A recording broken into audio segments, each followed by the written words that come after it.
বিয়েবাড়িতে এখন কি পরিস্থিতি কে জানে? না জানি হৈমন্তী পালিয়ে আসার জের ধরে বাবা মাকে কত অপমানিত হতে হচ্ছে।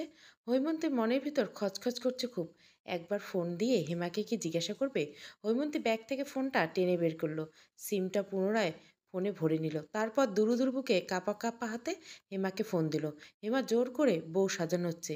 হেমা শব্দ করে কাঁদছে, কিছুতেই বউ সাজতে চাচ্ছে না। হিমলের হাতে হেমার ফোন ছিল। ও বারান্দায় দাঁড়িয়ে নিঃশব্দে কাঁদছে। কতক্ষণ বাবার সাথে রাগারাগি করছে, বিশেষ কোনো লাভ হয়নি। দিদির বিয়েটা নাকি কোনোভাবে আটকানো সম্ভব না। ফোনের রিংটোনের শব্দে স্ক্রিনের দিকে তাকিয়ে দেখলো বড়দির ফোন দিয়েছে। 1 সেকেন্ডও সময় নিল না হিমল।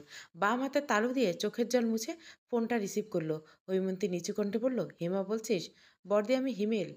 হেমা কোথায়? এখন বাড়ির কি অবস্থা? তুই কোথায় বড়দি? প্লিজ ফিরে আয়, দিদিকে বাঁচা। ওনারা সবাই জোর করে ওই বুড়ো লোকটার সাথে হেমা দিদির বিয়ে দিচ্ছে। হৈমন্তী নিঃশ্বাস বন্ধ হয়ে গেল। এইমাত্র কি শুনল ও? বাবা মা কি পাগল হয়ে গেছে? অস্ফুট স্বরে বলল, হেমা কিছু বলেনি? বারবার বলছিল ওই বুড়োকে কিছুতেই বিয়ে করবে না, দরকার হলে মরে যাবে ও। হৈমন্তীর বুকের ভেতর মুচড়ে উঠল। আজ যদি হেমার কিছু হয়ে যায়, তার জন্য সারা জীবন হৈমন্তী দায়ী থাকবে। নিজের সুখের কথা ভাবতে গিয়ে বোনটাকে অনিশ্চিত ভবিষ্যতের দিকে ঠেলে দিয়ে আসা একদম ঠিক হয়নি। কিছু একটা করতে হবে, হেমাকে বাঁচাতে হবে। কিছুতেই ওই বুড়োর সাথে হতে দেওয়া যাবে না। কিন্তু ওই চলন্ত বাসে বসে কি করবে ও? দুশ্চিন্তায় হৈমন্তীর মাথায় তালগোল পাকিয়ে গেল। হৈমন্তী হিমেলের সাথে ফোনে কথা বলতে বলতে হঠাৎ চেন খোলা ব্যাগের দিকে চোখ পড়ল। আর্মি অফিসারের কার্ডটা জলজল করছে। হৈমন্তী ঠাকুরকে ডাকলো। কম্পিত কণ্ঠে বলল, ফোন রাগিমল, দেখছি কি করা যায়। আর হ্যাঁ, হেমার যেন সহজে বিয়ের পিড়িতে না বসে। যেভাবেই হোক বিয়েটা কয়েক ঘন্টা আটকে রাখ। হৈমন্তী চট করে ফোনটা কেটে দিয়ে কার্ডটা হাতে নিল। কার্ডের পেছনে ফোন নাম্বার দেওয়া আছে। 11 সংখ্যার নাম্বারটা ফোনে টুকে নিয়ে দ্রুত ফোন দিল। নাম্বার বন্ধ। হৈমন্তীর মুখের রক্ত সরে গেল। বুকের ভিতর কাঁপুনি। তবে কি হেমাকে কোনোভাবে বাঁচানো সম্ভব না? হৈমন্তী নিঃশব্দে কেঁদে দিল। আবারও আর্মি অফিসারের নাম্বারে ফোন দিল। লাগাতার দিতেই থাকলো, ফোনটা বন্ধ। হৈমন্তী বিড়বিড় করে বলল, ঠাকুর পথ দেখাও, আমার জন্য হেমার এত বড় সর্বনাশ হতে দিও না। এতক্ষণ পর বোধগম্য সহায় হলো। এখন আর্মি অফিসারের ফোনে রিং ঢুকছে। হৈমন্তীর বুক কাঁপছে। ফোনটা কেউ রিসিভ করলো না। আবার হতাশ ঘিরে ধরল হৈমন্তীকে। একবার, দুবার, তিনবার, চারবারের মাথায় ফোন রিসিভ হলো। একটা পুরুষালী ভরাট কণ্ঠে বলল, হ্যালো, কে? হৈমন্তী দুচোখ বুঝে ফেললো। বুক ভরে দম নিয়ে নিজেকে যথাসম্ভব স্বাভাবিক করলো। বলল, আমি হৈমন্তী। আবারও বিপদে পড়েছেন? হৈমন্তী চমকে উঠল। লোকটা কিভাবে জানলো? মলিন কণ্ঠে বলল, হুম। কি হয়েছে হৈমন্তী? হৈমন্তী ফুপিয়ে উঠল। অন্যায় মুখ গুছে কান্না গিলে বলল, ভেজা কণ্ঠে বলল, আমার ছোট বোনটাকে প্লিজ বাঁচান অফিসার। আমার আমার যে লোকটার সাথে বিয়ে হওয়ার কথা ছিল, বাবা মা সেই বয়স্ক লোকটার সাথে জোর করে হেমার বিয়ে দিচ্ছে। আসলে বিয়ে না দিয়েও নাকি উপায় নেই। তারা ওই এলাকার খুব প্রভাবশালী লোক। বউ ছাড়া বাড়ি যাবে না, সেই নিয়ে বিশাল গ্যাঞ্জাম চলছে। Please officer. কৌশিক ঘড়ি দেখে বলল, কিন্তু আমরা তো কিছুক্ষণ পর একটা গুরুত্বপূর্ণ মিটিং আছে। প্লিজ অফিসার, ওই লোকটার সাথে বিয়ে হলে আমার বোনটা মরে যাবে। হৈমন্তীর কোমল কণ্ঠ, কান্না ভেজা কণ্ঠটা বারবার কৌশিকের কানে এসে লাগছে। মানা করতেও খারাপ লাগছে। গুরুত্বপূর্ণ মিটিং না থাকলেও একটা ব্যাপার ছিল। কৌশিক দাড়ি চুলকে কয়েক সেকেন্ড কি যেন গভীর মনোযোগ দিয়ে ভাবলো। ভরাট কণ্ঠে বলল, হৈমন্তী, আপনি শান্ত হন। মেসেজে দ্রুত আপনার বোনের ঠিকানা পাঠিয়ে দিন। আমি দেখছি কি করা যায়। দেখছি না অফিসার, আমার বোনটিকে প্লিজ বাঁচান। হৈমন্তী কথাটুকু শেষ আর উত্তরের অপেক্ষা করল না। ফোনের লাইন কেটে দিয়ে মেসেজের ঠিকানা সেন্ড করে দিল। তারপর হাত জোর করে একমনে ঠাকুরকে ডাকতে লাগলো। বরের 3 বোন আর 2 বৌদি হেমাকে বকে ধমকে কোনো মতে শাড়িটা পরাতে সক্ষম হলো। তবে বউ সাজাতে ব্যর্থ। দীপঙ্করের বড় বৌদি বিরক্ত হয়ে বলল, সাজানো লাগবে না, এভাবে বিয়ের মণ্ডপে নিয়ে চলো। হেমার কপালে একটা লাল টিপ পরিয়ে মাথায় ওড়না দিয়ে দিল। তারপর হেমার এক হাত ধরে বিয়ের মণ্ডপে নিয়ে যাওয়া হলো। হেমার বাবা হরিনামবাবু নিঃশব্দে চোখের জল ফেলছে। নিজের এলাকা হলে বিয়েটা আটকানো যেত। নিজের স্ত্রীর উপর প্রচণ্ড বিরক্ত তিনি। স্ত্রীর বোকামির জন্য আজ তার মেয়েদের এত খারাপ অবস্থা। হরিরামবাবুকে কন্যা সম্প্রদান করার জন্য ডাকা হলো। ওনার বুকটা কষ্টে ফেটে যাচ্ছে। কিছুতেই ছোট মেয়ের মুখের দিকে তাকাতে পারল না। ক্ষমতাশালী যেখানে সেখানে ক্ষমতার প্রভাব দেখাতে খুব পছন্দ করে। না হলে এত অন্যায় আবদার করতে পারতো না। হেমাকে জোর করে দীপঙ্করের সামনে দাঁড় করানো হলো সুদৃষ্টি করার জন্য। হেমা মাথাটা গোজ করে রইল। কিছুতেই দীপঙ্করের দিকে মাথা তুলে তাকালো না। ঠিক এমন সময় সেনাবাহিনীর জিপটা হুইসেল তুলে ওদের বাড়ির সামনে থামলো। অসময়ে এতগুলো সেনাবাহিনী বিয়েবাড়িতে ঢুকতে সবাই ফিসফাস করতে লাগলো। ৪-৫ জন সৈনিক বিয়ের মণ্ডপে গিয়ে দাঁড়ালো। সবার হাতে বন্দুক। একজন সৈনিক বলল, "এখানে হেমাকে?" হেমা মুখ তুলে তাকালো। বলল, "আমি স্যার।" "আপনাকে কি জোর করে বিয়ে দেওয়া হয়েছে?" "হ্যাঁ স্যার, হ্যাঁ, এই বুড়ো লোকটার সাথে।" দীপঙ্করের দিকে হাত উঁচিয়ে দেখালো হেমা। দীপঙ্করের মুখটা ভয়ে পাংশুবর্ণ হয়ে গেল। সৈনিক বলল, "মেয়ের বাবাকে?" হরিরামবাবু ভয়ে ভয়ে এগিয়ে এলো। সৈনিক বলল, "একজন অ্যাডাল্ট মেয়েকে জোর করে কিভাবে বিয়ে দেন আপনারা?" "আসলে স্যার," হিমেল এগিয়ে এলো। বলল, "আমার বাবার কোনো দোষ নেই স্যার। ওনারা ক্ষমতার জোরে আমার বাবাকে ভয় দেখিয়ে এক প্রকার বাধ্য করেছে। আসলে ওই লোকটার সাথে আমার বড়দির বিয়ে হওয়ার কথা ছিল। আপনার বড়দি কোথায়? এই বুড়ো লোকটাকে বিয়ে করবে না দেখে পালিয়ে গেছে। কে বা কারা জোর করেছে?" হিমেল আশেপাশে তাকিয়ে দীপঙ্করের বড় দাদাদের দেখতে পেল না। বলল, "এতক্ষণ তো এখানেই ছিল। আপনাদের দেখে ভয়ে বোধহয় পালিয়ে গেছে।" সৈনিক দীপঙ্করকে বলল, "চলে যাবেন নাকি এখনো বিয়ে করার ইচ্ছা আছে?" দীপঙ্কর চোখ মুখ এমনিতেই শুকিয়ে গেছে। মাথার টোপর খুলে বলল, "আমরা যাচ্ছি স্যার।" ওরা আর এক মুহূর্ত দেরি করল না, চলে গেল। সৈনিক হৈমন্তীর বাবাকে বলল, "এরকম ভুল আর কখনো করবেন না কিন্তু।" হরিরামবাবু হাত জোড় করে বলল, "না না স্যার, বেশ, আমরা আজ যাচ্ছি। এরকম ঘটনা আবার শুনলে অ্যাকশন নিতে বাধ্য হব।" সেনাবাহিনী গাড়িটা বাড়ির সীমানা ছেড়ে চলে যেতে অমলাদেবী মেয়েকে বুকে টেনে নিয়ে অঝরে কাঁদতে লাগলেন। হরিরামবাবু বলল, "ব্যাগপত্র গুছিয়ে নাও, আমরা আজই বাড়ি ফিরে যাব।" হিমল ওদের কাছ থেকে সরে গিয়ে হৈমন্তীকে ফোন দিল। ফিসফিস করে বলল, "জানিস বর্দি কী হয়েছে? হেমাদের বিয়ে আটকাতে বাড়িতে আর্মি এসেছিল আজ। কিন্তু আর্মিকে কে খবর দিল তাই বুঝতে পারছি না। তুই পালিয়ে গিয়ে ভালোই করছিস। নাহলে এই বুড়োর সাথে তোকে সংসার করতে হতো। এখন কোথায় আছিস বর্দি?" "গাড়িতে।" অমলাদেবী কখন হিমেলের পেছনে এসে দাঁড়িয়েছে টের পায়নি হিমেল। পিছন ফিরে মাকে দেখে চমকে উঠল। অমলাদেবী হাত বাড়িয়ে ফোনটা চাইল। হিমেল ইতস্তত করে মায়ের হাতে ফোনটা তুলিয়ে দিল। অমলাদেবী গম্ভীর কণ্ঠে বলল, "অন্য কোথাও যাওয়ার দরকার নেই। দুদিন পর তো সেই বাড়িতে ফিরে আসবি। এখন সরাসরি বাড়ি যা, আমরা আসছি।" হৈমন্তী স্বস্তির নিঃশ্বাস পেল। যাক, ভালোই ভালোই তাহলে মিটে গেছে। যে ওদের এত বড় উপকার করলো তাকে সময় করে ধন্যবাদ জানাতে হবে। হৈমন্তী শেষ পর্যন্ত সিদ্ধান্ত পাল্টে ফেলল। ওর আর ঢাকা যেতে ইচ্ছে করছে না। মমফলে চিরচেনা ছোট্ট বাড়ি, বাড়ির উঠোন জুড়ে সবুজ গাছপালা, দক্ষিণে জানলার পাশে শিউলি গাছ। রক্তের সম্পর্ক, মায়ার টান বড্ড টানছে হৈমন্তীকে। মা যতই বকাঝকা করুক, পরিবার ছেড়ে একা একা দূরে যেতে ওর মন টানছে না। হৈমন্তী বাস থেকে নেমে একটা রিক্সা নিয়ে বাড়িতে চলে গেল। ওর ব্যাগে ওদের দু বোনের শোবার ঘরের চাবি ছিল। উঠোনে চাপকল থেকে হাত মুখ ধুয়ে ঘরের তালা খুলে ভেতরে ঢুকলো। কিছুদিন রুম বন্ধ থাকার কারণে ভ্যাপসা গন্ধ নাকে এসে লাগছে। হৈমন্তী বিছানায় ঘর ঝাড়ু দিল। ওর ব্যাগ থেকে পারফিউমের বোতল বের করে ঘরে স্প্রে করে দিল। তারপর ভেতর থেকে ঘরের দরজা বন্ধ করে দিয়ে ফ্যান ছেড়ে দিয়ে শুয়ে পড়ল। গতকাল রাত থেকে একটুও ঘুম হয়নি। ঘুমে দু চোখ বুজে আসছে। একটানা কতক্ষণ ঘুমিয়েছিল হৈমন্তী বুঝতে পারল না। ঘুম ভেঙে দেখল রাত নেমে গেছে। ঘরটা ঘুটঘুটে অন্ধকার ছেয়ে গেছে। হৈমন্তী ঘরের লাইট জ্বেলে দিয়ে ফোনটা হাতে তুলে নিল। হেমাকে ফোন দিয়ে বলল, "তোরা কোথায়? স্টেশনে নেমেছি। বেশ, আয় তবে।" হৈমন্তী রান্নাঘরে চলে গেল। খিদে পেট চুচু করছে। আর সারাদিন যে ওর কিছু খাওয়া হয়নি, অতিরিক্ত দুশ্চিন্তায় মাথা থেকে বেরিয়ে গেছিল। বয়াম থেকে দুটো শুকনো বিস্কুট খেয়ে ২ গ্লাস জল পান করল। এখন একটু খিদে মিটেছে। তারপর একটা হাঁড়িতে ভাত বসিয়ে দিল। ভাতে দুটো আলু, দুটো বেগুন সিদ্ধ দিল। আর কড়াইয়ে ডাল বসিয়ে দিল। ওরা আস্তে আস্তে ভাত ডাল হয়ে যাবে। শুধু খাওয়ার সময় দুটো ডিম ভেজে নিলেই হবে। হৈমন্তী ডালে ফোড়ন দিতে সুন্দর একটা ঘ্রাণ নাকে এসে লাগলো। ঠিক তখনই লোহার গেট খুলে হৈমন্তীর বাবা মা ভাই বোন একে একে বাড়িতে ঢুকলো। হিমল হাত মুখ ধুয়ে সরাসরি রান্নাঘরে চলে এলো। বলল, "কী রাখছো বদ্দি? তাড়াতাড়ি খেতে দাও। আজ দুপুরে আমাদের কারোই খাওয়া হয়নি।" হৈমন্তী ঘি, কাঁচামরিচ, ডালে আলু সিদ্ধ, বেগুন সিদ্ধ মেখে ব্যস্ত হাতে দুটো ডিম ভেজে ৫ টুকরো করে কেটে নিল। তারপর সবাই একসাথে খেতে বসলো। হৈমন্তী খেয়াল করলো বাবা যাও বা হৈমন্তীর সাথে দু একটা কথা বলছে। মা বাড়ি এসে এখন পর্যন্ত একটাও কথা বলেনি হৈমন্তীর সাথে। হৈমন্তীর খুব খারাপ লাগলো। তবে খারাপ লাগাটা চেপে গেল।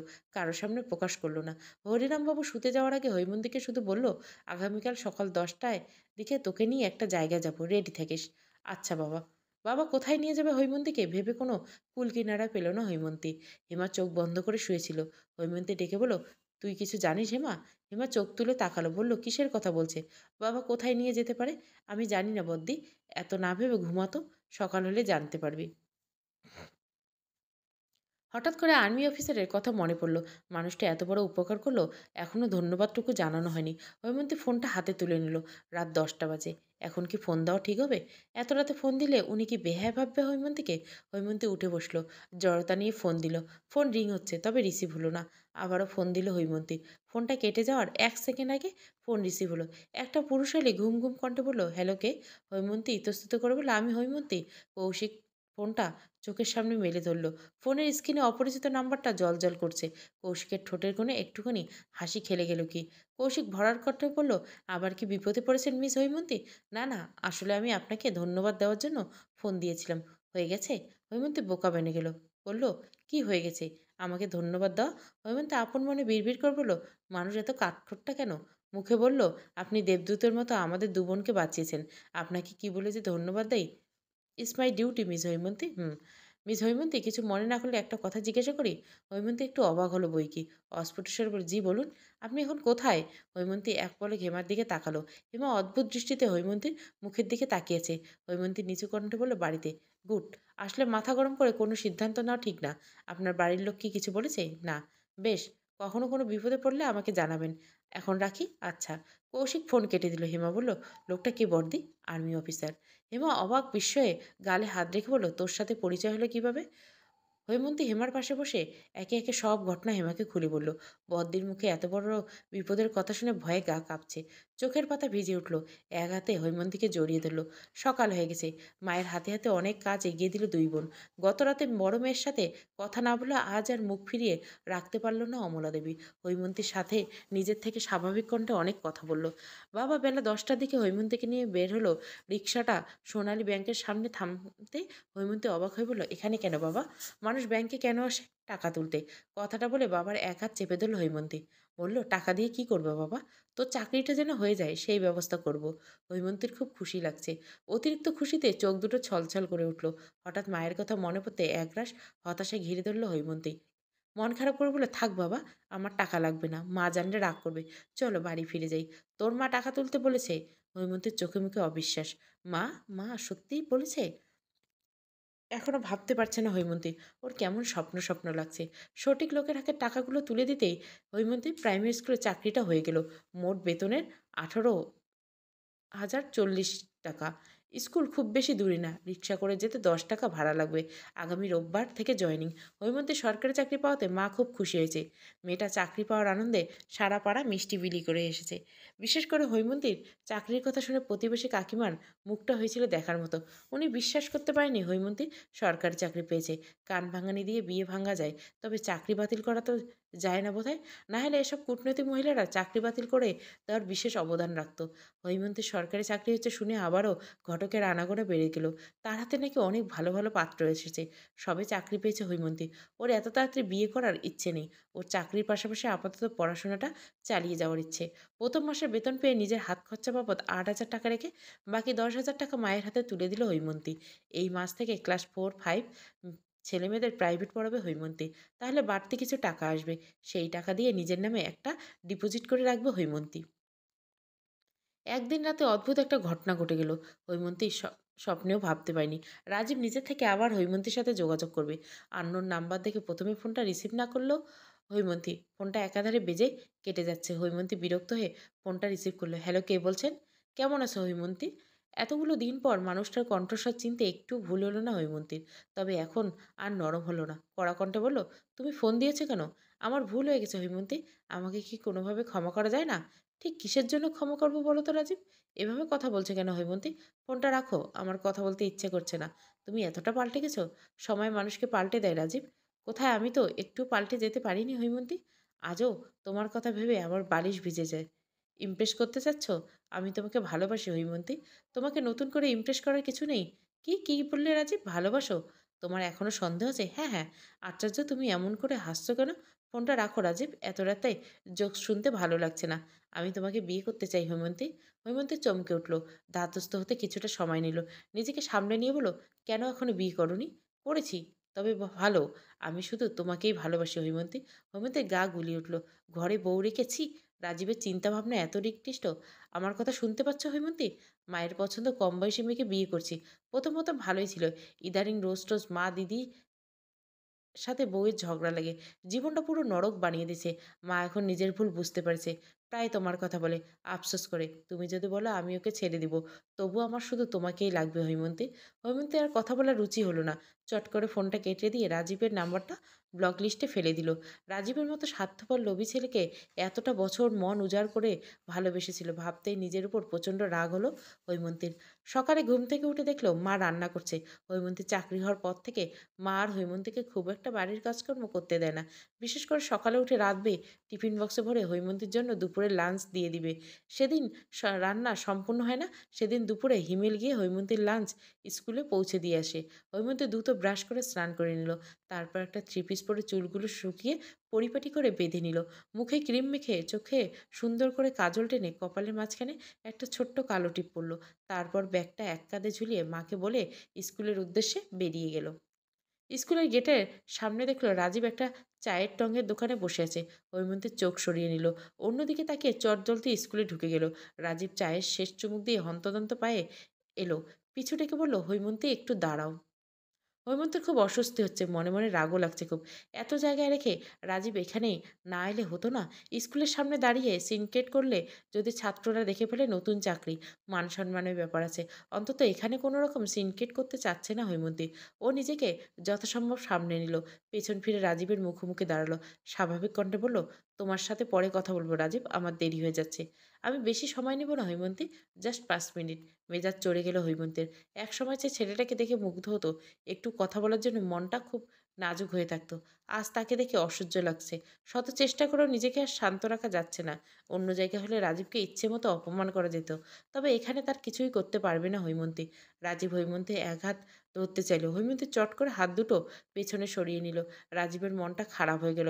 দীর্ঘশ্বাস ফেলে বলল, চলো ওই সামনের বেঞ্চে গিয়ে বসে কথা বলি।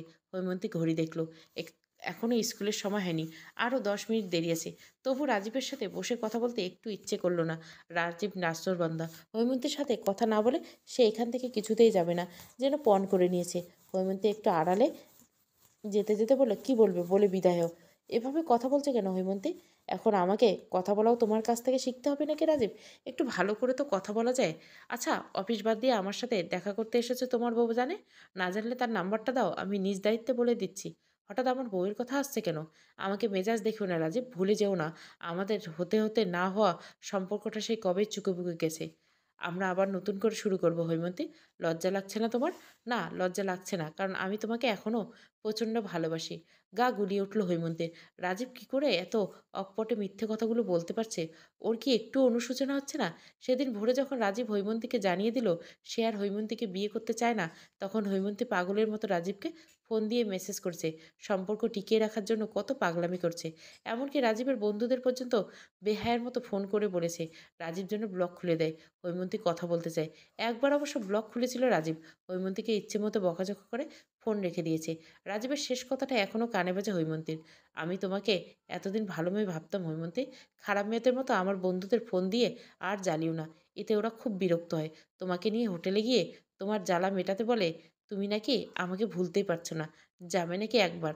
সেদিন হৈমন্তীর গা রিরি করে উঠেছিল। ছি, রাজীবকে কতটা নোংরামে ভাবে, অথচ রিলেশন রাখতে কত কেয়ার করতো। হৈমন্তী কখনো বুঝতেই পারেনি রাজীবের হৈমন্তীকে নিয়ে চিন্তাভাবনা এতটা নিকৃষ্ট। সত্যি মানুষ চেনা বড্ড কঠিন। 7 বছর রাজীবকে চিনতে পারেনি হৈমন্তী, অথচ ভাবতো রাজীব সবটা ওর নখদর্পণে। কথাগুলো ভাবতে ভাবতে হৈমন্তীর শরীর রাগে দুঃখে ক্ষোভে চিরবির করে উঠল। কড়া কণ্ঠে বলল, যাকে বিয়ে করছো তার সাথে যদি সংসার করার বিন্দুমাত্র ইচ্ছা থেকে ভালোই ভালোই চলে যাও রাজীব। রাজীবের একগুঁয়ের মতো বলল, না যাব না। কি করবে তুমি? থাপ্পড় মেরে তোমার গাল ফাটিয়ে দিব অসভ্য। হৈমন্তী, তোমার মতো চরিত্রহীনের সাথে কি করা উচিত হবে তুমি বলো? আশ্চর্য, তুমি আমাকে চরিত্রহীন বলছো কেন? তা কি বলবো মহাপুরুষ, তুমি অনেক পাল্টে গেছো। বুঝতেই যখন পারছো বিদায় হও। তুমি এমন করছো কেন? একটু ভালো করে তো কথা বলা যায়। বিয়ে করবো আমি তোমাকে। পাগলের সুখ মনে মনে। তুমি যা ভেবে খুশি থাকো। শোনো রাজীব, আমার মা এখনও তোমাকে অভিশাপ করে খুব। আমার মায়ের হাতের যদি ঝাঁটার বাড়ি খাওয়ার ইচ্ছে থাকে, তবে আমাদের বাড়িতে বিয়ের প্রস্তাব নিয়ে যেতে পারো। তুমি আমাকে অপমান করছো হৈমন্তী? হ্যাঁ, মান অপমান বোধ তো শুধু তোমার আছে, আমার নেই।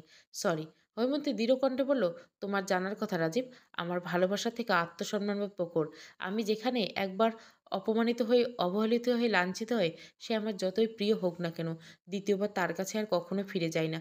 তোমার মতো বিবাহিত লোভী স্বার্থপর কাপুরুষের কাছে আমি মরে গেলেও ফিরে যাব না। কথাগুলো বলে আর এক মুহূর্ত দাঁড়ালো না হৈমন্তী। চট করে স্কুলের ভিতর চলে গেল। রাজীব তখনও হতভম্ব হয়ে রাস্তায় দাঁড়িয়ে রইল। এই হৈমন্তীকে চিনতে রাজীবের খুব কষ্ট হচ্ছে। একটা সময় রাজীবের জন্য কতই না পাগল ছিল মেয়েটা। অথচ এখন না, না, হৈমন্তীর মতো মেয়েকে এত সহজে ছেড়ে দেবে না রাজীব। যে করে হোক আবারও সম্পর্কটা ঠিক করে ফেলবে। এবার আর ভুল করবে না রাজীব। হৈমন্তী বারবার নস্টালজিক হয়ে যাচ্ছিল। অপাত্রে ভালোবাসা দান করার জন্য নিজের উপর রাগ হচ্ছে খুব। রাজীবকে দেখে মনে হলো সহজে পিছু ছাড়বে না। বেশ ভোগাবে হৈমন্তীকে। রাজীব যদি এবার বেশি বাড়াবাড়ি করে, এবার আর আপোস করবে না হৈমন্তী। প্রথমে রাজীবের বাড়ির লোকজনকে জানাবে, তাও যদি না মানে তাহলে আর্মি অফিসারকে জানাবে হৈমন্তী। নিশ্চয় উনি একটা ব্যবস্থা নেবে। হঠাৎ আর্মি অফিসারের কথা মনে পড়তে মনটা উদাস হয়ে গেল। এত এত মানুষ থাকতে ওনার কথাই কেন মনে হলো? কৌশিক ৩ মাস পর ছুটিতে বাড়ি ফিরছে। ১০ দিনের ছুটি। এই বাড়িটা কৌশিকের সৎ বাবার বাড়ি। এখানে ওর কোনো নারীর টান নেই। আর না আছে ওর রক্তের সম্পর্ক। তবে মা আর দিদির শেষকৃত্য এখানে করা হয়েছে দেখে প্রতিবার ছুটে আসে এই বাড়িতে ফিরে আসে কৌশিক। কৌশিকের সৎ বাবার নাম সুকুমার ঘোষ। ভদ্রলোক রমরমা দই মিষ্টান্ন ভাণ্ডার। কৌশিকের মা মারা যাওয়ার পর আবারও বিয়ে করছেন ভদ্রলোক। সেই ঘরে দুটো মেয়ে আছে। দুজন যমজ। নাম স্বপ্না আর রত্না। ক্লাস 10 এ পড়ে। কৌশিক দুজনকে দাদাভাই বলে ডাকে। কৌশিকের সৎমা বীণা দেবী খুব সমীহ করে চলে কৌশিককে। বিশেষ করে চাকরিটা পাবার পর থেকে আশ্চর্যজনকভাবে এই বাড়িতে কৌশিকের আদর যত্ন বেড়ে গেছে। আজ যেন কৌশিকের পছন্দের সব খাবার রান্না করেছে। ভদ্রমহিলার রান্নার হাত দারুণ। তবে সুকুমারকে বাবা বলে ডাকলেও ভদ্রমহিলাকে মা বলে ডাকেন না। সুকুমার ঘোষ আজ তাড়াতাড়ি মিষ্টান্ন ভাণ্ডার বন্ধ করেছে। হোক সৎ ছেলে। তবু কৌশিককে নিয়ে ওনার খুব গর্ব হয়। কৌশিকের মতো সৎ, বিনয়ী, মিষ্টভাষী, ন্যায়পরায়ণ ছেলে উনি খুব কম দেখেছেন। ছেলেটা আরও একটা গুণ আছে, পরোপকারী। কারো বিপদে হাত গুটিয়ে বসে থাকতে পারে না, সবার আগে ছুটে যায়। কৌশিকের মায়ের মুখে শুনেছে ছেলেটা এই গুণটা খুব ছোটবেলা থেকে বিদ্যমান। আফসোস কৌশিকের মা ছেলের সাফল্য দেখে যেতে পারেননি। ছুটিতে বাড়িতে ফিরলেও কৌশিকের প্রধান কাজ হলো ঘুমানো। দেখা যায় খাওয়া স্নানটুকু করার সময় বাদে সারাদিন শুয়ে থাকে। কৌশিক ঘরের লাইট বন্ধ করে শুয়েছিল। সুকুমার ছেলের ঘরে এসে লাইট জ্বেলে দিল। কৌশিকের কপাল থেকে হাত সরিয়ে বাবাকে দেখে উঠে বসলো। বলল, আজ এত তাড়াতাড়ি ফিরলে যে? সুকুমার পান খাওয়া কালচে দাঁত বের করে হেসে দিল। বলল, তোমার জন্য ফিরে এলাম, একসাথে খাবো বলে। কৌশিকের মনটা ভালো হয়ে গেল। শুধু আজ না, কৌশিক যে ১০ দিন এখানে থাকবে। বাবা প্রত্যেক দিন রাত ৮টার দিকে দোকান বন্ধ করে বাড়িতে ফিরে আসবে। একসাথে খেতে বসে কত গল্প করবে। মায়ের দ্বিতীয় বিয়ের পর এই মানুষটাকে বাবা বলে মন থেকে মেনে নিয়েছিল কৌশিক। হঠাৎ মা মারা যাওয়ার পর যখন দিদিকে জোর করে বিয়ে দিতে চাইলো আর দিদি পালিয়ে যেতে গিয়ে মারা গেল, সেদিন থেকে মানুষটার সাথে অদৃশ্য এক দূরত্ব তৈরি হয়ে গেছিল। এর জন্য কতবার কতভাবে কৌশিকের হাত ধরে ক্ষমা চাইছে সুকুমার ঘোষ। কৌশিক হয়তো ক্ষমা করে দিয়েছে, তবে সম্পর্কটা আর আগের মতো জোড়া লাগেনি। কৌশিকের বাবাকে বসিয়ে রেখে হাত মুখ ধুয়ে এলো। বলল, চলো। ওরা বাবা ছেলে একসাথে খেতে বসলো। কৌশিক স্বপ্না রত্নাকে ডেকে দিল। ওরা এসে দাদাভাইয়ের পাশের চেয়ারে বসলো। আপাত দৃষ্টিতে দেখলে মনে হবে কত সুখী পরিবার। অথচ সবাই নিজ জায়গা থেকে শুধু সুখের অভিনয় করে যাচ্ছে। এরা কেউ প্রকৃত সুখী না। সবাই কিছু না কিছু না পাওয়ার নীরব ব্যথা আছে। সুকুমার ঘোষ খেতে খেতে কৌশিককেও বলল, বয়স তো কম হচ্ছে না, বিয়ের কথা কিছু ভাবলে? আমি তো বিয়ে করব না। এভাবে তো জীবন চলবে না কৌশিক। কৌশিকের বিয়ের কথা মনে উঠলেই বীণা দেবীর মনে মনে প্রচণ্ড রাগ হয়। ছেলেটা বিয়ে করতে চায় না, অথচ প্রতিবার ছুটিতে বাড়িতে এলে সুকুমার এমনভাবে বিয়ের জন্য বলে, কবে না কবে আবার বিয়েতে রাজি হয়ে হয়ে যায় কৌশিক। কৌশিক বিয়ে করলে বউ নিয়ে জীবনও এখানে থাকবে না। আর না, রেশনগুলো তারা পাবে। এটা এই বুড়ো ভূতটাকে বোঝাতে পারে না।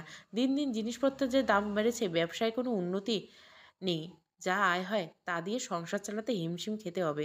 মেয়ে দুটো বড় হয়েছে, তাদের পড়ালেখা, বিয়ের খরচ, কত টাকা লাগবে। একবার মেয়ে দুটোর কথা ভাববে না এই মানুষটা?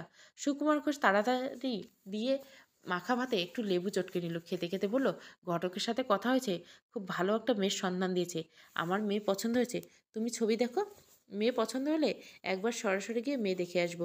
কৌশিক আর কিছু বলতে ইচ্ছা করলো না। ও ভাত খেয়ে উঠে চলে যেতে নিল। বাবা পিছু ডেকে বলল, তোমার ঘরের টেবিলের উপর মেয়ের ছবি রেখে এসেছি কৌশিক, সময় করে দেখে নিও। কৌশিক ঘরে চলে যেতেই বীণা দেবী ফুঁসে উঠলেন। রাগী কণ্ঠে বললেন, ছেলেকে বিয়ে করতে চায় না, শুধু শুধু কেন জোর করছো? ওর মুখের কথা মনের কথা ধরে নিও না বিনা। জীবনে একবার না একবার সবারই বিয়ে করতে ইচ্ছে হয়। আমি চাই না ওর বাবা মা নেই দেখে ও বিবাহী হোক, সংসার বিমুখ। পরের ছেলের চিন্তা তোমার এত করতে হবে না। নিজের মেয়েদের দিকে মনোযোগী হতে হয়। ও আমারও ছেলে। কৌশিকের মা মারা যাবার সময় ওদের দুই ভাই বোনকে আমার কাছে রেখে গিয়েছিল। আফসোস মেয়েটাকে আগলে রাখতে পারিনি। বীণা দেবীর আর কথা বলতে ইচ্ছে করছিল না। কৌশিকের মা ছিল এই লোকটার যৌবনের প্রথম ভালোবাসা। কৌশিকের মায়ের জন্য এই লোকটা আগে বিয়ে করেনি। কৌশিকের মা যখন দুই ছেলেমেয়েকে নিয়ে বিধবা হয়ে ভাইয়ের সংসারে ফিরে এলো, তখন এই লোকটা অবিবাহিত হয়ে দুই বাচ্চার মাকে বিয়ে করে নিল। তাদের ঘরে অবশ্য কোনো সন্তানাদি ছিল না। কৌশিকের মা মারা যাবার 2 বছর পর বীণাকে বিয়ে করেন। বছর ঘুরতে না ঘুরতে দুটো যমজ মেয়ে হয়। তারপর কখনো কৌশিকদের দুই ভাই বোনকে ফেলে দেননি লোকটা। বুকে আগলে মানুষ করেছেন। মেয়েটার প্রেমগতিত ব্যাপার ছিল। কত ভালো ঘর থেকে বিয়ের সম্বন্ধ উঠেছিল। বোকা মেয়েটা বিয়ের দিন পালিয়ে গেল।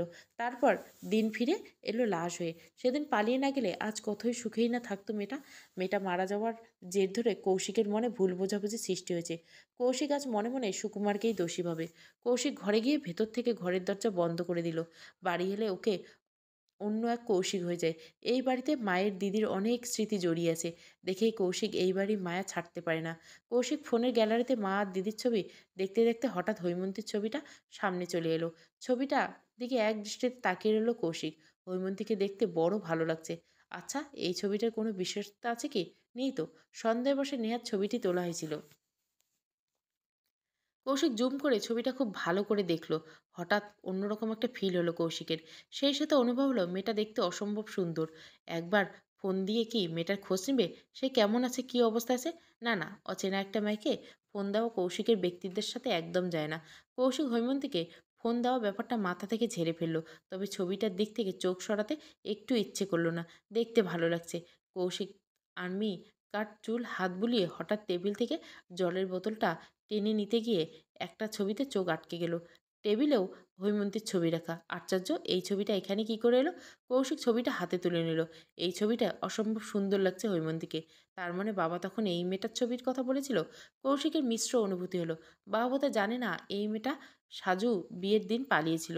জানলে নিশ্চয় অন্য মেয়ে দেখবে। আর এই মেয়েটা পাত্রবেশে কৌশিককে দেখলে কি ভূত দেখার মতো চমকে উঠবে, নাকি খুব ভয় পাবে? হিমা বলছে, হ্যাঁ, কিন্তু আপনি কে? দেখ, এক্ষুনি আমার পরিচয় জানলে হয়তো আমার ফোনটা কেটে দিবেন। হেমা বিরক্ত হয়ে বলল, আপনি কে বলুন তো? বলবো। তার আগে বলুন আপনি কেমন আছেন। এবার কিন্তু আমি সত্যি সত্যি ফোনটা কেটে দিব। আপনি এত রেগে যাচ্ছেন কেন হেমা? প্লিজ ফোন কাটবেন না। আমার আপনাকে কিছু বলার আছে, তো বলুন। আমার আপনাকে খুব ভালো লেগেছে। ফ্ল্যাট করার জায়গা পায় না। সত্যি বলছি হেমা। আপনার নাম কি? আমি দীপু, দীপু সেন। নামটা খুব চেনা চেনা লাগলো হেমার। বলল, আমার ফোন নাম্বার কোথায় পেয়েছেন? পাইনি তো। তাহলে জোগাড় করে নিয়েছি। হেয়ালি বন্ধ করে আপনার বাড়ি কোথায় বলুন? ফরিদপুর। হেমা চমকে উঠল। অস্ফুট স্বরে বলল, আপনি কি দীপঙ্করের ছোট ভাই? দীপু জড়তা নিয়ে বলল, হ্যাঁ। হেমার 1 সেকেন্ডও সময় নিল না। চট করে ফোনের লাইনটা কেটে দিল। ভয়ে ওর বুক কাঁপছে। ঠিক তখনই দীপু আবার ফোন দিল। হেমা এবার আর ফোন রিসিভ করলো না। কাপা হাতে নাম্বারটা ব্লক লিস্টে ফেলে দিল। উফ, এত টেনশন আর নেওয়া যাচ্ছে না। বড়দিকে বিষয়টা জানাতে হবে। হৈমন্তী সকালে স্কুলে যাওয়ার জন্য রেডি হচ্ছে। অমলা দেবী মেয়ের ঘরে এসে খাটে পা ঝুলিয়ে বসলো। হৈমন্তী ড্রেসিং টেবিলে আয়নার সামনে দাঁড়িয়ে কানের দুল পরছিল। মাকে আয়নায় দেখে বলল, কিছু বলবা মা? তুই আজ কয়টায় বাড়ি ফিরবি রে? প্রতিদিনের মতো 5:30 বাজবে হয়তো। আজও প্রাইভেট পড়াবি? হ্যাঁ, কেন? না মানে একটা জায়গা থেকে হাঁটা পায়ে তোকে দেখতে আসবে। ছেলে আর ছেলের সাথে দুজন বন্ধু আসবে। আমি এখন বিয়ে করব না মা। দেখলেই তো আর বিয়ে হয়ে যায় না। ছেলে সরকারি চাকরি করে, সে করুক গে। তাদের আসতে মানা করে দাও। জেদ করিস না হৈমন্তী। তোকে বিয়ে দিয়ে হেমাকে তো বিয়ে দিতে হবে। এক কাজ করো মা, হেমাকে আগে বিয়ে দাও। লোকে কি বলবে? বড় বোন রেখে ছোট বোনকে বিয়ে দিলে লোকের কথা কি এসে যায়, ও তুই বুঝবি না। আজ লাঞ্চের পর ছুটি নিয়ে বাড়ি চলে আসবি। আমি আসতে পারবো না মা। আমি তোর কথা রেখেছি হৈমন্তী। তোর চাকরি করার ইচ্ছে ছিল, সেই ইচ্ছেটা পূরণ করেছি। এবার তোর আমার কথা রাখার পালা। মা, বিয়ে ঠিক হলে আমি নিশ্চিত চাকরি ছাড়তে হবে আমাকে। আমি বিয়ের জন্য চাকরি ছাড়তে চাই না। তোকে চাকরি ছাড়তে হবে না। তুই যেন বিয়ের পর চাকরিটা করতে পারিস সেই বিষয়ে পাত্রপক্ষের সঙ্গে কথা বলে বিয়ে পাকা কথা বলবো আমরা। হৈমন্তী কিছু বলতে গিয়ে চুপ হয়ে গেল। এখন আর মায়ের সাথে তর্ক করতে ইচ্ছে করছে না। মা যতই বলুক বিয়ের পর চাকরি করতে দিবে, হৈমন্তী জানে ওর দূরে বিয়ে হলে চাকরি করা কিছুতেই সম্ভব হবে না। কৌশিকের বাবা ওদের সাথে মেয়ে দেখতে যেতে চেয়েছিল। কৌশিক রাজি হয়নি, বলেছে আমি আগে দেখে আসি। মেয়ে আমার পছন্দ হলে তোমরা গিয়ে বিয়ের পাকা কথা বলে এসো। সুকুমার ছেলের কথাই মেনে নিয়েছে। ঠিক তো, প্রথমে মেয়ে পক্ষকে এত খরচ করিয়ে লাভ নেই। কৌশিকের পছন্দ হলে তারপর না হয় ওনারা যাবেন। ছেলেটা তো প্রথমে বিয়ে করতে রাজি হচ্ছিল না, হঠাৎ কী মনে করে রাজি হলে কে জানে। তবে কৌশিক নিজের থেকে আগ্রহ করে মেয়ে দেখতে যাবার ব্যাপারটা তার খুব ভালো লেগেছে। কৌশিক দুজন বন্ধুকে সাথে নিয়ে কৌশিক হৈমন্তীদের বাড়ির উদ্দেশ্যে রওনা হলো। হৈমন্তীদের বাড়ি খুব বেশি দূরে না, বাইক করে যেতে ঘন্টা ২ সময় লাগলো। ঘটক আগে হৈমন্তীদের বাড়ি এসে বসে আছে। কৌশিক হৈমন্তীদের বাড়ির সামনে বাইক থামিয়ে ঘটককে ফোন দিয়ে ঘটক তাড়াহুড়ো করে রাস্তায় ছুটে এলো। ওদের বাড়ির ভিতরে নিয়ে আসা হলো। অমলা দেবী জলখাবার বানাচ্ছে। হরিরামবাবু আর হিমেল ওদের গিয়ে বসার ঘর থেকে সোফায় বসতে দিল। কৌশিক বসেছে ঘরের দরজার দিকে মুখ করে। খোলা দরজার দিকে তাকালে সরাসরি পুরো উঠোন দেখা যায়। হিমেল জলখাবারের ট্রেটা টি টেবিলের উপর এনে নামিয়ে দিল। কৌশিকের বন্ধু অজয় বলল, এসবের আবার কি দরকার ছিল? ওরা সৌজন্য রক্ষা করতে দু একটা ফল খেলো, তারপর চায়ের কাপটা হাতে তুলে নিল। ঘটক কৌশিককে ইশারায় দেখিয়ে দিল উনিই ছেলে। হরিরামবাবু বলল, আপনার নাম কি? কৌশিক বলল, প্লিজ আমাকে আপনি করে বলবেন না, আমি আপনার থেকে বয়সে অনেক ছোট হব। আচ্ছা, তোমার নাম কি? কৌশিক গাঙ্গুলি। হরিরামবাবু ঘটকের দিকে এক পলক তাকালেন। নামের টাইটেল নিয়ে খটকা লাগছে। জড়তা নিয়ে বলল, তুমি কিসে চাকরি করো? কৌশিকের হয়ে ঘটক উত্তর দিল, আরে আপনাকে বললাম না, ছেলে একটা আর্মি অফিসার, ক্যাপ্টেন, বুঝলেন? ছেলের আন্ডারে প্রায় ১৫০ জন সৈনিক আছে। হীরের টুকরো ছেলে। আমাদের পুরো মম্ফলে খুঁজলে এত ভালো ছেলে পাওয়া যায় না। হরিরামবাবু চুপ হয়ে গেলেন। কৌশিকের বাহ্যিক সৌন্দর্য দেখে তার খুব পছন্দ হয়েছে। হৈমন্তীর সাথে খুব মানাবে ছেলেটা। তবে ছেলে বলল তার নাম গাঙ্গুলি, আর ঘটক বলছে ছেলের বাবার নাম সুকুমার ঘোষ। এই দুটো টাইটেলের মানে তিনি কিছুতেই মেলাতে পারছে না। আবার এত বড় চাকরি করে ছেলে। মুখ ফুটে কথাটা স্পষ্ট করে জিজ্ঞাসাও করতে সংকোচ পাচ্ছেন না। তার খুব সংকোচ হচ্ছে। ঘটক বলল, মেয়েকে ডাকুন। হ্যাঁ হ্যাঁ, ডাকছি। হরিরামবাবু গলা উঁচু করে স্ত্রীকে ডাকলেন। বলল, কই গো, হৈমন্তীকে এই ঘরে নিয়ে আসো। হৈমন্তী এখনো বাড়িতে ফেরেনি। অমলাদেবী বারবার ঘড়ি দেখছেন আর মেয়েকে ফোন করে তাড়া দিচ্ছেন। মেয়ে আধ ঘন্টা আগে বলেছে, এই তো মা, আমি প্রায় চলে এসেছি। অথচ এখনো আসার নামগন্ধ নেই। হৈমন্তী উঠোনে একটা চড়ুই পাখিকে ছোট ছোট পা মেলে হেঁটে বেড়াচ্ছে আর ঠোঁট দিয়ে কি যেন ঠুকরে খাচ্ছে। কৌশিক সেদিকে তাকিয়ে দেখল। হঠাৎ হৈমন্তী ধীর পায়ে হেঁটে আসতে দেখে কৌশিকের চোখ দুটো জুড়িয়ে গেল। ঠিক তখনই হৈমন্তীর সামনে দিয়ে ডানা মেলে চড়ুই পাখিটা দূর আকাশে উড়ে গেল। হৈমন্তীর ক্লান্ত ঝরা ঘামার্ত মুখের দিকে মন্ত্রমুগ্ধের মতো তাকিয়ে রইল কৌশিক। মেয়েটা ওনার কোনা দিয়ে নাকের ডগার শিশির বিন্দুর মতো লেগে থাকা ঘাম বেখেয়ালে মুছতে মুছতে চলে গেল। কৌশিক মাথা চুলকে ওদের গল্পে মনোযোগ দিল। ঠোঁটের কোণে মুচকি ফুটে রইল একখানি মুচকি হাসি। কৌশিক হাত মুখ ধুয়ে ঘরে এলো। অমলাদেবী বলল, শাড়িটা চট করে পরে নে তো হৈমন্তী। মা, জোর করো না তো, আমার খুব ক্লান্ত লাগছে। আচ্ছা, শাড়ি না পরিস, একটু মেকআপ করে নে। আশ্চর্য, মেকআপ করে যাবো কেন? তোকে দেখতে সুন্দর লাগবে। মা প্লিজ, বিয়ের পর আমি সবসময় মেকআপ করে বসে থাকবো না। আমার এই চেহারা সবসময় দেখতে হবে। তাহলে শুধু শুধু এখন মেকআপ করে তাকে বিভ্রান্তি ফেলার মানে কি? অমলাদেবী বিরক্ত হয়ে বলল, তোর সাথে যুক্তিতে আমি পারবো না। যেভাবে আছে সেভাবেই চল। হৈমন্তী এক ফাঁকে জামাটা চট করে পাল্টে নিল। মাথা আঁচড়ে চুলগুলো একটু ঢিলে করে খোপা বাঁধল। মুখে ক্রিম মেখে চোখে কাজল টানল। কপালে মাঝখানে কালো একটা টিপ পরে ঠোঁটে নুড কালারের লিপস্টিক পরল। হৈমন্তী আজ কমপ্লিট হতে অমলাদেবী মেয়ের হাত ধরে বসার ঘরে নিয়ে এলো। হৈমন্তী মায়ের কথা মতো মাথাটা একটু নিচু করে রেখেছে। কৌশিককে এখনো দেখেনি। হৈমন্তীকে একদম ন্যাচারালভাবে ওদের সামনে আসতে দেখে কৌশিকের বড় ভালো লাগলো। যাক, মেয়েটা তাহলে শুধু মেকআপ সুন্দরী না, বাস্তবে দেখতে অনেক কিউট। প্রথম সেদিন দেখা হয়েছিল, সেদিন রাত ছিল। হৈমন্তীর গালে যদিও মেকআপ ছিল না, তবে প্রচণ্ড ভয় পাওয়া ও কান্নার কারণে অন্যরকম লাগছিল দেখতে। এই এখন যেমন চেহারায় আসল সৌন্দর্য ফুটে এসেছে, তখন ততটা সুন্দর লাগেনি, তবে ছবিতে দেখতে বেশ লাগছিল। আর ছবির থেকে বাস্তবে আরও বেশি সুন্দর লাগছে। কেমন আছেন মিস হৈমন্তী? এই প্রশ্নটা করে কৌশিক কি হৈমন্তীকে ভড়কে দেবে, নাকি হৈমন্তী হঠাৎ কৌশিককে দেখে কেমন রিয়াকশান দিবে? কৌশিকের হাসি পাচ্ছে খুব, তবে একটু হাসলো না। মুখে গুরুগম্ভীর করে আট চোখে হৈমন্তীকে বার কয়েক দেখল। কৌশিকের বন্ধু অজয় হৈমন্তীকে উদ্দেশ্য করে বলল, আপনার নাম কি? হৈমন্তী মাথা তুলে নিজের নামটি বলার সময় হঠাৎ আর্মি অফিসারকে হৈমন্তীর সামনে বসে থাকতে দেখে অবাক বিস্ময়ে বাকরুদ্ধ হয়ে মুখে এক হাত চেপে ধরে হৈমন্তী মুখে কিঞ্চিত হা হয়ে গেল। চোখ দুটো গোল গোল, যেন কোটর থেকে এক্ষুনি বেরিয়ে আসবে। ও এতটাই চমকপ্রদ হয়েছে, ওর মুহূর্তে মাথা থেকে বেরিয়ে গেল এই ছেলেগুলো ওকে আজ দেখতে এসেছিল। অস্ফুট এসে বলল, অফিসার আপনি এখানে?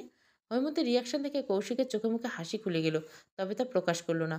অমলাদেবী মেয়েকে গুঁতো দিয়ে ফিসফিস করে বললেন, চিনিস নাকি? হৈমন্তী তখনও হৃৎপিণ্ড জোরে জোরে লাফাচ্ছে। লম্বা শ্বাস টেনে বলে, হ্যাঁ মা, এই মানুষটা তোমার দুই মেয়েকে দেবদূতের মতো বাঁচিয়েছে। অমলাদেবী চমকে উঠল, বলল, উনি সেই? হ্যাঁ। এই প্রথম খুব স্বাভাবিক কণ্ঠে কৌশিক জিজ্ঞাসা করলো, কেমন আছেন মিস হৈমন্তী? হৈমন্তী নিজেকে কিছুতেই স্থির রাখতে পারছে না।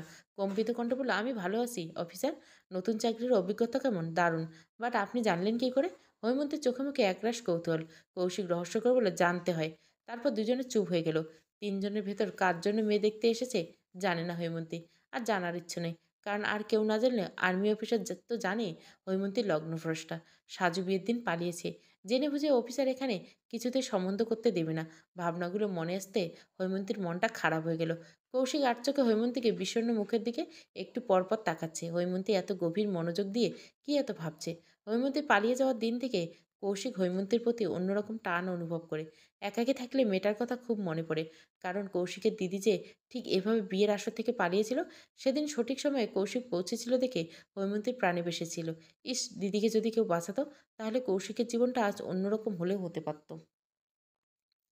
আমাদের খুব প্রিয় মানুষদের সাথে যদি কারো জীবনের কিছু অংশ হুবহু মিলে যায়, দেখবেন সেই মানুষটাকে কোনো কারণ ছাড়াই ভালো লাগে। কৌশিক অজয়ের মুখের দিকে তাকালো।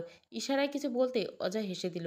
হরিরাম বাবুকে বলল, কিছু মনে না করলে দুজনে একটু কথা বলে নিলে ভালো হতো। না মানে দুজন দুজনের সম্পর্কে কিছু জানার তো থাকতেই পারে। হরিরাম বাবু অমলাদেবীকে ডেকে নিয়ে উঠে চলে গেলেন। কৌশিক দুজন বন্ধু উঠে গেল। হিমেলকে বলল, চলো তোমাদের বাড়ির সামনে গিয়ে দাঁড়াই একটু। উহ, আজ যা গরম পড়েছে। ঘরে শুধু ওরা দুজন বসে আছে। পিনপতন নীরবতায় বিরাজ করছে। ঘরের দরজা হট করে খোলা। দুজনে বাইরের দিকে তাকিয়ে মানুষের আসা যাওয়া দৃশ্য খুব মনোযোগ দিয়ে দেখছে। যেন এই দৃশ্য দেখা ছাড়া ত্রিভুবনে ওদের এই মুহূর্তে আর কোনো কাজ নেই। হৈমন্তীর বুকের ভেতর ধুকপুক করছে। তার মানে পাত্র কেউ নয়, স্বয়ং আর্মি অফিসার। এটা কিভাবে সম্ভব? হৈমীর সম্পর্কে অনেক কিছু তো জানে মানুষটা। জেনে শুনে হৈমন্তীকে দেখতে এসেছে কেন? নাকি দেখতে আসার আগে জানতো না হৈমন্তীকে দেখতে আসবে? হাজারো প্রশ্ন হৈমন্তীর মাথায় ঘুরঘুর করছে। কৌশিকের পায়ের উপর পা তুলে বেশ অভিনব কায়দায় আরাম করে বসলো। নীরবতা ভেঙে বলল, তো মিস হৈমন্তী, বিয়ে করতে আর কোনো অসুবিধা নেই তো? হৈমন্তী মোহনগ্রস্ত মতো বলল, না সূচক মাথা ঝাঁকালো। রীতিমতো ওর হাত পা কাঁপছে। এই মুহূর্তে মনে হচ্ছে কোনো মেয়ে দেখা টাকা কিছু না। ও আর্মি অফিসারের সামনে ইন্টারভিউ দিচ্ছে। ভুল হলে পানিশমেন্ট পেতে হবে। কৌশিক ভরসা দিয়ে বলল, রিল্যাক্স মিস হৈমন্তী, এত হাইপার হওয়ার কিছু নেই। হৈমন্তী কম্পিত কণ্ঠে বলল, আমার আপনাকে কিছু বলার আছে। কৌশিক ঘড়ি দেখলো, ওর একটা জায়গায় যেতে হবে। বলল, রাতে ফোন দিব। আপনার যা বলার আছে ফোনেই না হয় বলবেন। আজ উঠি। আশা করি খুব শীঘ্রই আমাদের দেখা হবে। কৌশিক উঠে দাঁড়ালো। সবার থেকে বিদায় নিয়ে ওরা চলে গেল। রাতে কৌশিকের বাবা হরিরাম বাবুকে ফোন দিয়ে জানালো, তাদের ছেলের মেয়ে দেখে পছন্দ হয়েছে। ছেলের পছন্দ তাদের পছন্দ। তারা যেন কৌশিকের বাড়িঘর দেখে বিয়ে পাকার কথা বলে যায়। কৌশিক চলে যাবার পর ঘটকের সাথে একচোট ঝগড়া হয়ে গেল অমলা দেবীর। ঘটক কোন আক্কেলে এত বড় সত্যটা ওদের কাছ থেকে চেপে গেছে? ছেলের নাকি আপন কোনো ঠিকানা নেই। যাদের বাড়িতে থেকে দুজনের ছেলের সৎ বাবা মা। ছেলে যতই সরকারি চাকরি করুক, বিয়ের পরপর তো আর হৈমন্তীকে নিজের কাছে নিয়ে যাবে না। অন্তত 6 মাস 1 বছর ওনাদের সাথে থাকা লাগবে।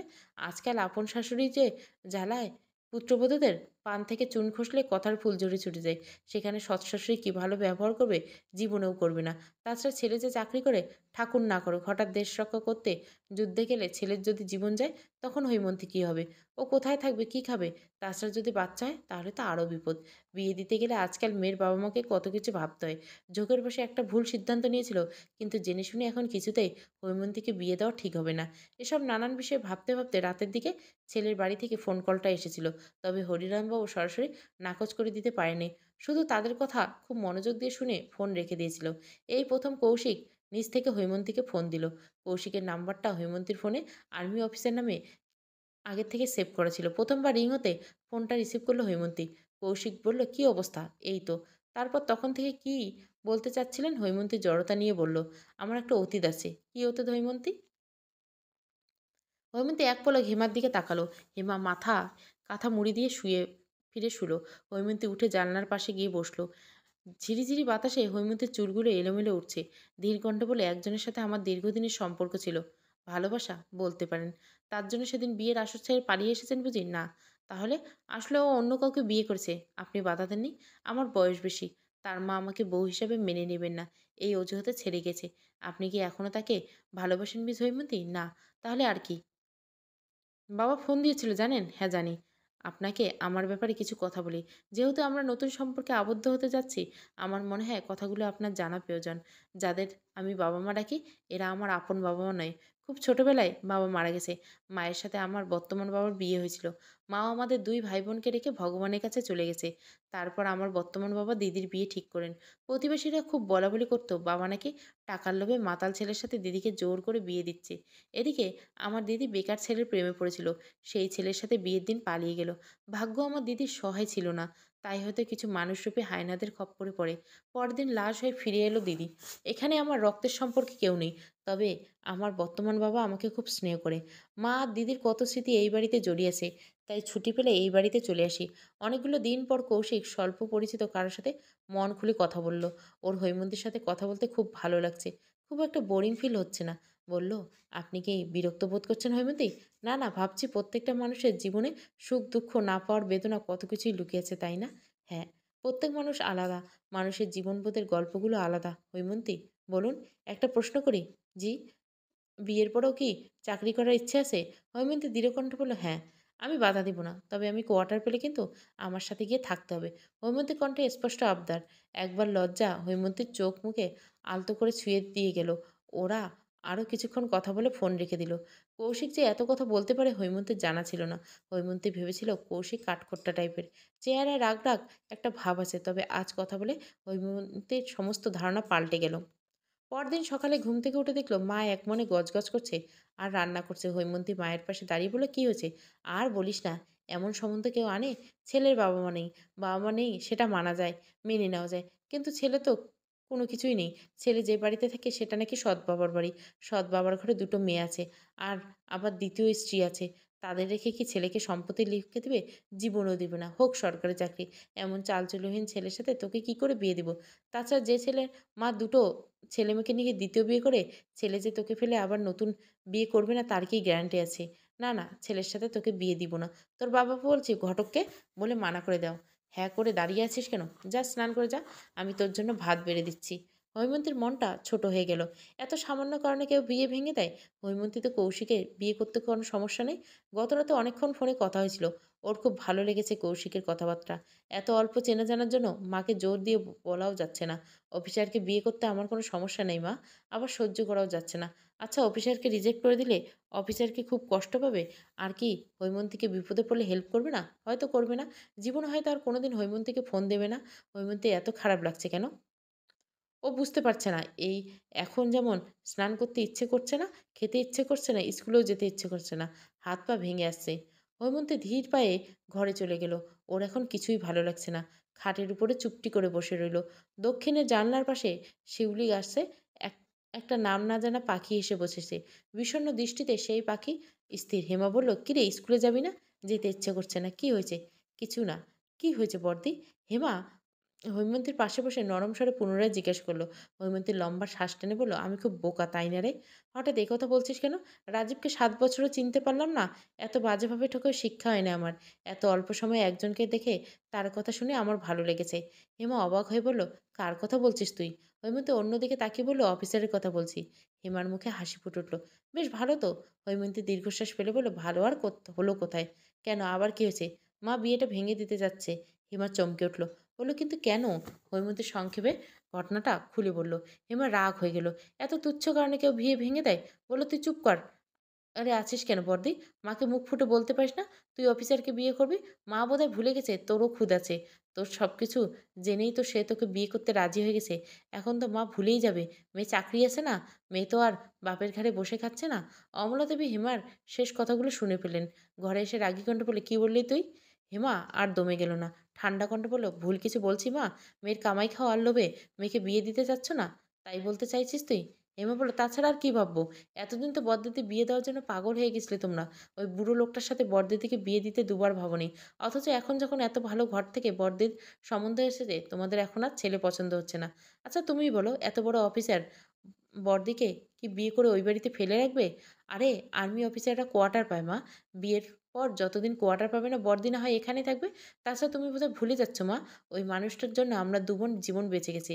একবার ভেবে দেখো তো, উনি যদি সেদিন রাতে সঠিক সময়ে না আসে বড়দিকে বাঁচাতো তাহলে তোমার মেয়ের ঠিকানা স হতো শ্মশান। হেমা এসব আজগুবি কথা বলছিস তুই? মুখে কিছুই আটকায় না? না আটকায় না। যে তোমার এত বড় উপকার করছে তার জন্য একটু হলেও কৃতজ্ঞতা বোধ করতে শেখো। বড়দের বিয়েটা ভেঙে দিও না মা। তারা যখন নিজের থেকে আগ্রহ করেছে, দেখে নিও তোমার মেয়ে খুব সুখী হবে। দরজার সামনে দাঁড়িয়ে মা মেয়ের পুরো কথা হরিরামবাবু শুনে ফেলেন। হৈমন্তীকে যে এই লোকটা প্রাণে বাঁচিয়েছিল, এই কথাটা হরিরামবাবুর জানা ছিল না। তার স্ত্রী একটু বেশি বুঝদার, মোটা মাথার মানুষ। স্ত্রীর কথায় বিয়েটা ভেঙে দেওয়া ঠিক হবে না। ছেলের সম্পর্কে ভালো করে খোঁজখবর নিয়ে তারপর তিনি এগোবেন। ছেলে সরকারি চাকরি করেন, হৈমন্তীও চাকরি করে। ইচ্ছে করলে কয়েক বছর পর ঢাকায় জমি জায়গা কিনতে পারবে। ভাগ্যিস স্ত্রীর কথায় ফোন করে বিয়েটা ভেঙে দেননি। দুদিন পর ছেলের বাড়িঘর দেখতে গেল তারা, স্বামী স্ত্রী, ছেলে, হিমেলার ঘটক। উপজেলা পর্যায়ের বাজারে স্কুল কলেজের পাশে দোতলা বাড়ি। জায়গাটাও খুব জমাট। বাড়ির সামনে রাস্তাঘাট পাকা।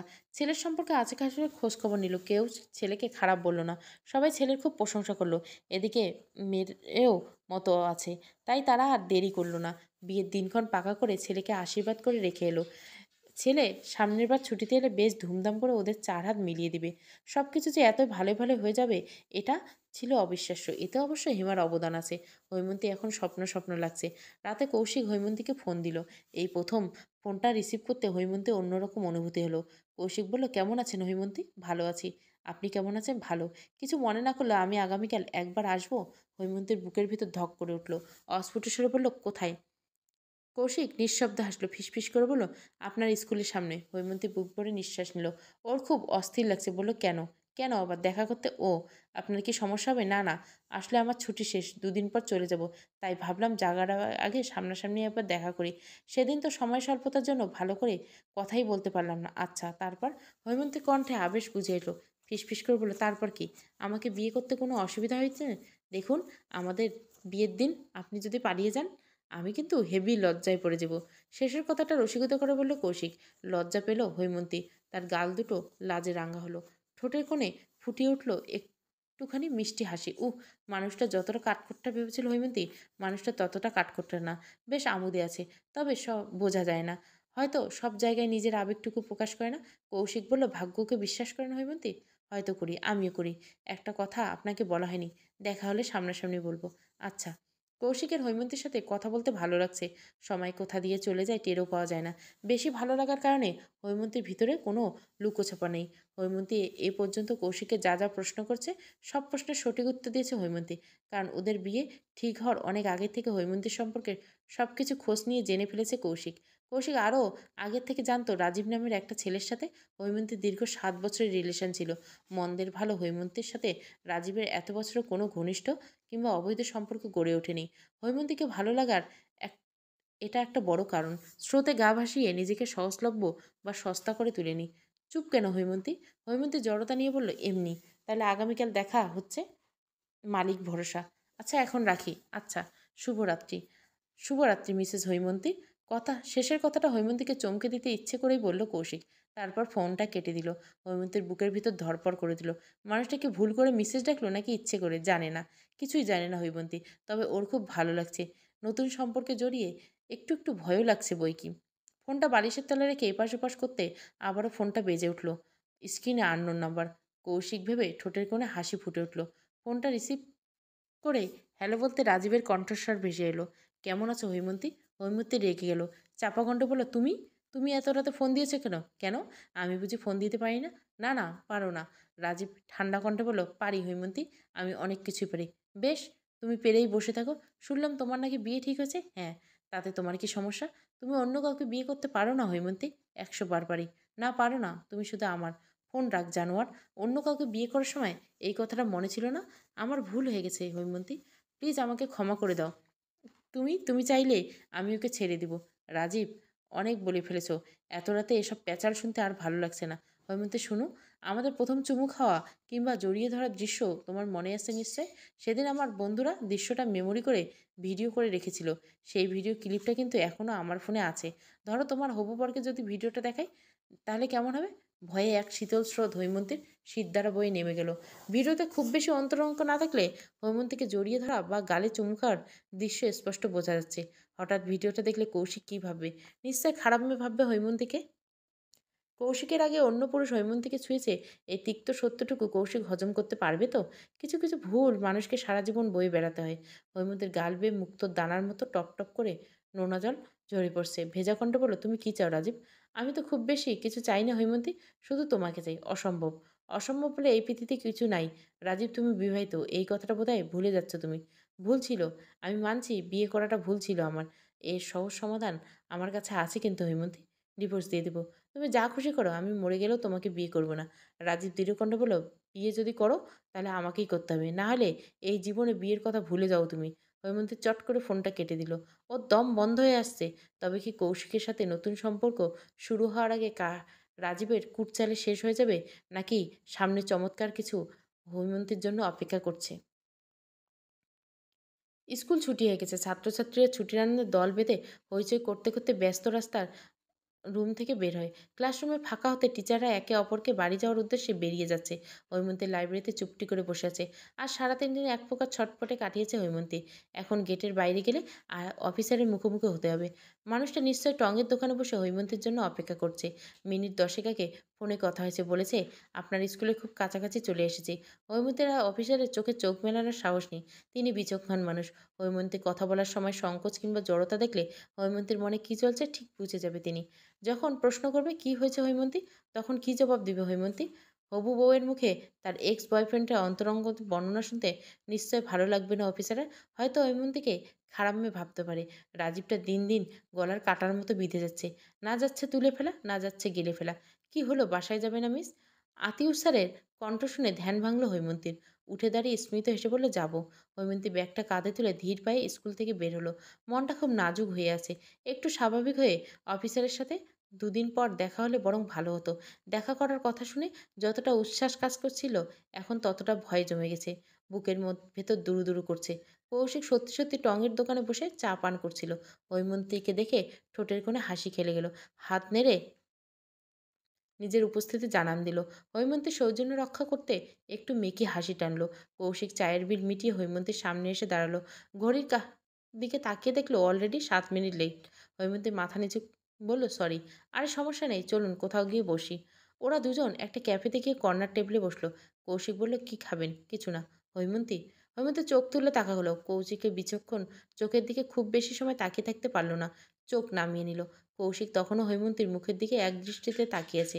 হৈমন্তীর মনে কী চলছে বোঝার চেষ্টা করছে। ৫ সেকেন্ডও তারও কম সময় পর কৌশিক আর্মি চুলে হাত বুলিয়ে বলল, আপনি কি কোনো কারণে আপসেট মিস হৈমন্তী? হৈমন্তীর বুকের ভিতর ধক করে উঠল। কৌশিকের জলজলে দৃষ্টি হৈমন্তীর বুকের ভেতর এফোড় ওপড় করে দিল। মানুষটা ঠিক ঠিক বুঝে গেছে। কি করে সত্যিটা বলবে হৈমন্তী? ঠিক কোথা থেকে শুরু করবে কৌশিককে বুঝিয়ে বলতে পারবে? হৈমন্তীর নাকের ডগায় লেগে থাকা বিন্দু বিন্দু ঘামটুকু ওড়নার কোনা দিয়ে মুছে নিল। ওর বড্ড অস্থির লাগছে।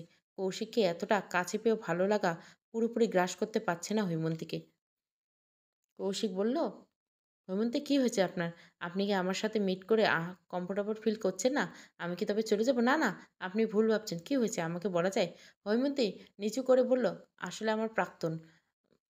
কৌশিকের চোখে মুখে একরাশ কৌতূহল, উৎকণ্ঠা লেগে রেখেছে। কি হয়েছে? কি করেছে আপনার প্রাক্তন?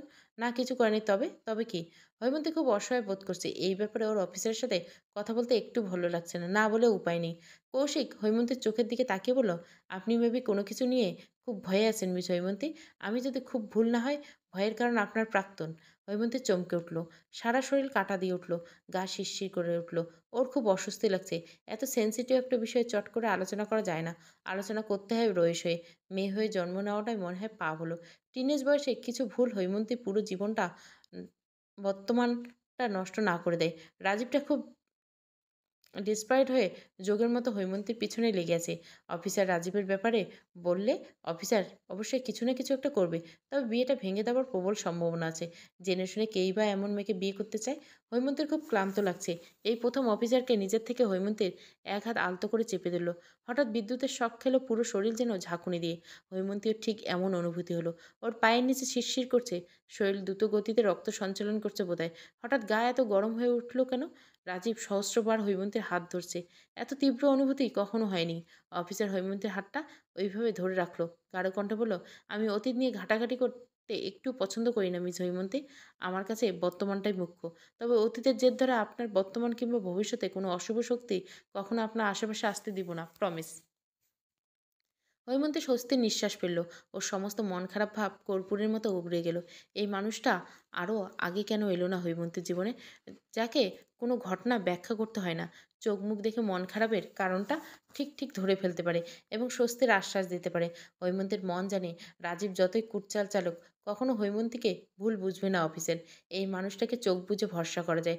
কৌশিকের আশ্বাস ভালো লাগার আবেশে অনেকক্ষণ বুঁদ হয়ে রইল হৈমন্তী। কৌশিক তখনও হৈমন্তীর এক হাত ধরে রেখেছে। বলল, নিজেকে কখনো ছোট ভাববেন না হৈমন্তী। আপনি এমন কোনো কাজ করেননি যে আপনাকে আমার সামনে মাথা নিচু করে রাখতে হবে। 7 বছর অনেক লম্বা সময়। দীর্ঘ সময় মানুষ রিলেশন থাকলে অবৈধ বাচ্চা পর্যন্ত নষ্ট করে ফেলে। সেখানে তো সামান্য চুমু আর জড়িয়ে ধরা। শেষের কথাগুলো আপন মনে বিড়বিড় করে বলল কৌশিক। হৈমন্তী, জি বলুন। আমাদের বিয়ের পর কোয়ার্টার পাওয়ার আগ পর্যন্ত আমাদের বাড়িতে থাকতে কোনো অসুবিধা নেই তো? না, তবে আমার চাকরি?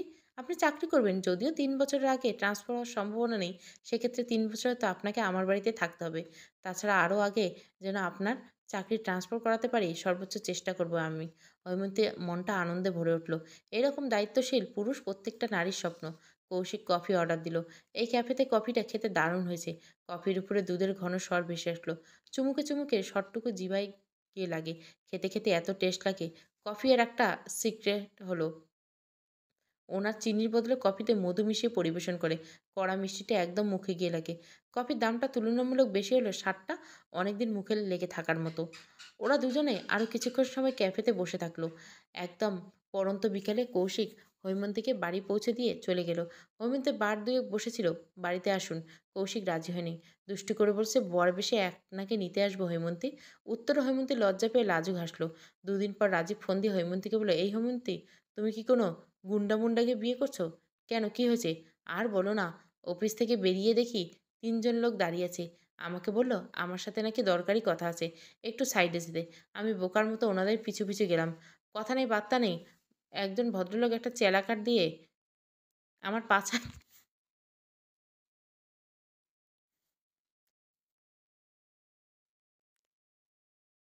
এত জোরে জোরে চারটা বাড়ি দিল,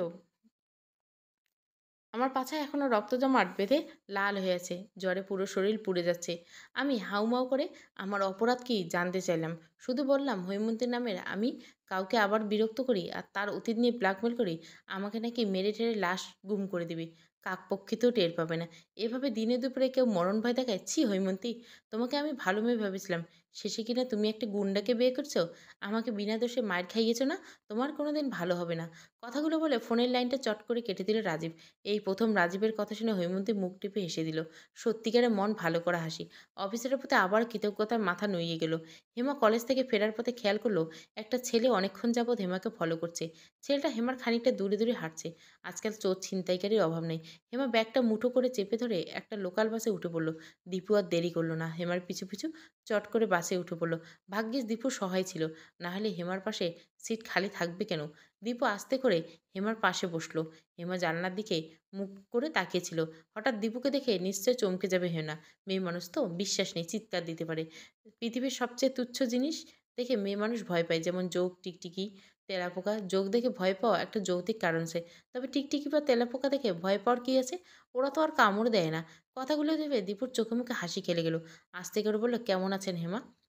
হেমা পাশ ফিরে তাকিয়ে দীপুকে দেখে সত্যি সত্যি চমকে উঠল। ততক্ষণে যাত্রী উঠিয়ে লোকাল বাসটা ছেড়ে দিয়েছে। হেমার চোখ দুটো গোল গোল হয়ে গেল। ভয় জড়ানো কণ্ঠে বলল, আপনি আপনি এখানে?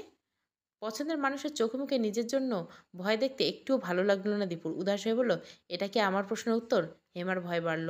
এই লোকটা হঠাৎ করে হেমার পিছু নিয়েছে প্রতিশোধ নিকে নাকি অন্য কোনো কারণ? হেমার তালগোল পাকিয়ে গেল। কড়া কণ্ঠে বলল, সরুন, আমি নামবো। ওকে চলুন, আমি যাচ্ছি।